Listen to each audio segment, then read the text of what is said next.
Alright guys, D7 Tiger here, or Taker, whatever you prefer. Today I'm bringing you my first tutorial, which is a Sony Vegas slash After Effects tutorial today. It's got to be, well, I'll show you actually. Where is it? There. This is what we're going to be doing today. Moving that top gear, Jeremy Clarkson. I feel like this my first track. It's that effect there. Moving that top gear, Jeremy Clarkson. When the light ray goes up, the tack knife. It's pretty nice wee effect. I used it in my introducing video, which was what you're just watching there.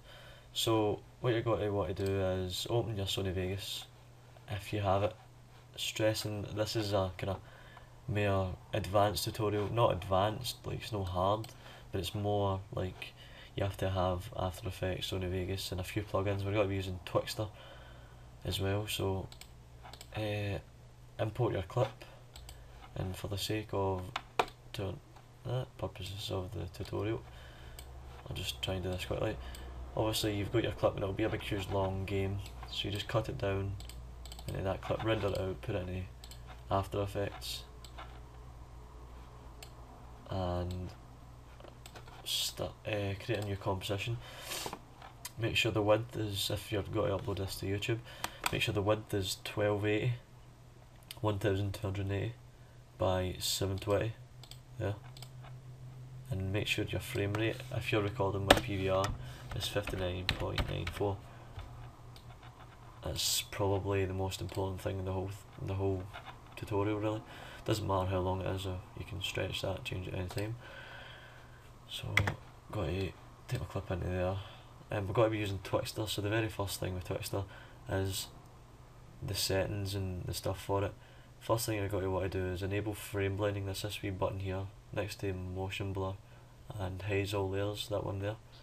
Click that, go up to layer, make sure you've clicked your clip, go to time and pixel motion, and while you're there you can go to frame blending and pixel motion, and while you're there you can go to time and enable time remapping and just stretch it out a wee bit, because you're going to want to do that anyway.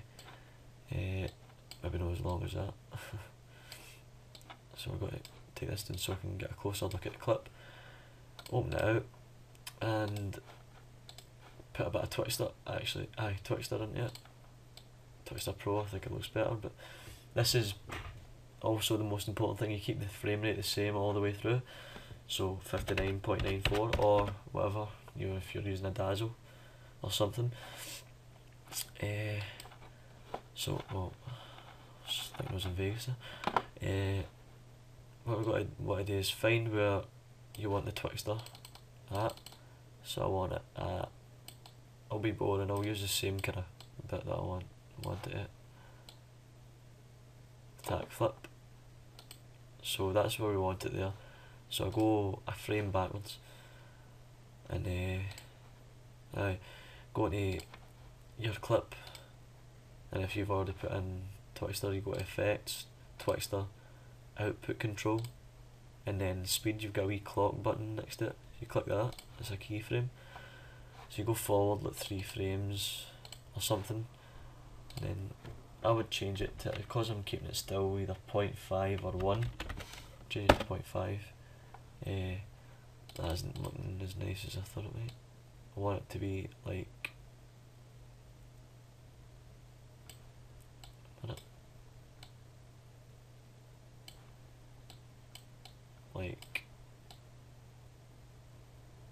that there, I want it like that.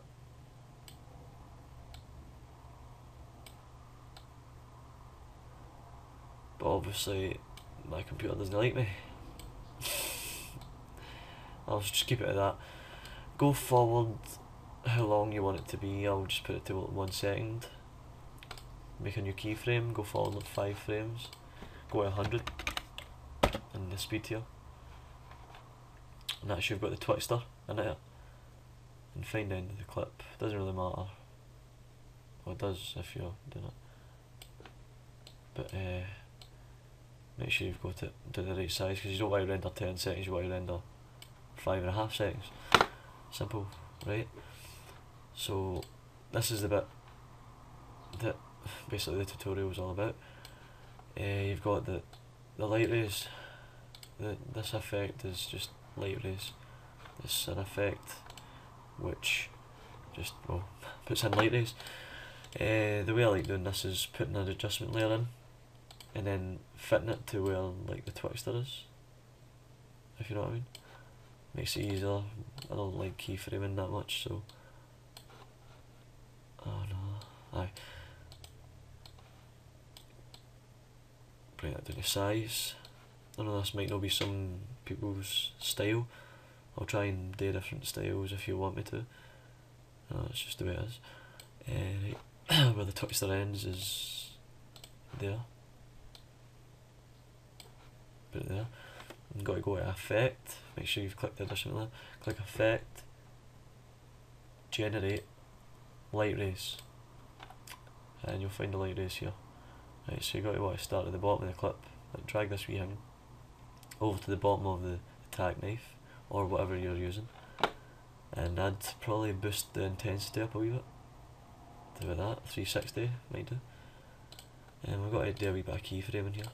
It's not that much, just probably just the centre you'll need to keyframe from, actually, from the start, sorry, not the end. Make sure you keyframe it at the start.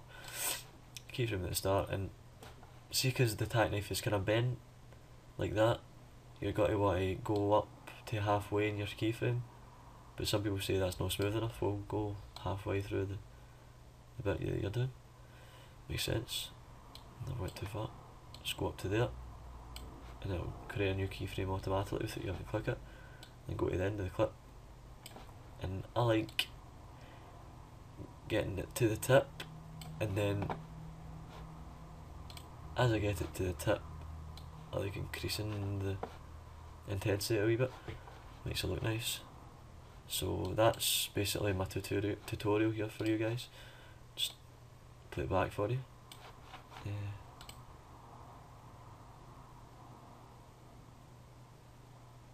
Looks pretty sexy. I've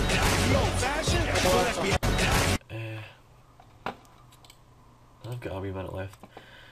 Got to tell you about the faster render settings. If you want to do this, just like pause it all the time and do it quickly. Hold in shift, go up to file, and right, I'm going to pause this and I'm going to find this out. Right, I'm going to pause it and I'll be back in 2 seconds.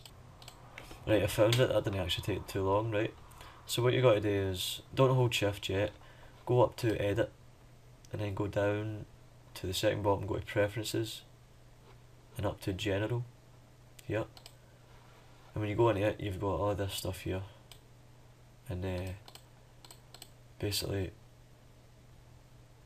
I don't even know if this has changed for what it is, but levels of undo 32, path point size 5 pixels, and I'll just stay there just so you can untick and tick whatever's there.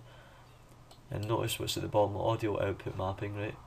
So exit that, hold in shift and do the same again, preferences, general. Yep, do that again, sorry. Hold in shift, edit, preferences, general. Make sure you hold in all the way. There's secret, right? So you click disable, right? That's a wee secret for After Effects. Everybody knows it, but it's a secret apparently. Click disable layer cake, I was going to call it layer cake, layer cache. Purge every 2 frames during make movie. Ignore sequence rendering, errors, danger. Log files, that one, right? Tick the 2 and put 2 frames, click OK. And what you got to do is add to render queue and put the format to H264, which is good. All this settings here, you got to want to put the bitrate settings to CBR and bitrate 8 megabits per second, and then you got to click OK. And remember, change your name every time you do it, so I'm just going to call this tutorial. Right, and then save it to the desktop. Click caps before you render it, and that's my tutorial done for today, guys. Don't forget to comment, rate and subscribe. Catch, Tika out.